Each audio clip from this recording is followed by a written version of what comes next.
की खबर है शहर कायद से NA 245 ज़िमनी इलेक्शन का मार्का आज सजेगा। पोलिंग सुबह 8 बजे से शाम 5 बजे तक जारी रहेगी। 203 पोलिंग स्टेशन इंतहाई हसास जबकि बाकी 60 को हसास करार दिया गया है। 5,15,000 वोटर्स किराएदही इस्तेमाल कर सकेंगे। माजी में एक इंतखाबी निशान का हिस्सा बनने वाली दो बड़ी शख्सियात आमने सामने।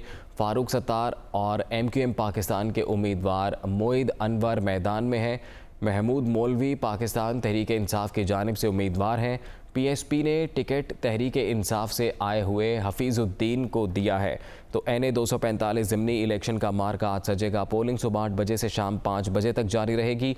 203 पोलिंग स्टेशंस को इंतहाई हसास जबकि बाकी 60 को हसास करार दिया गया है।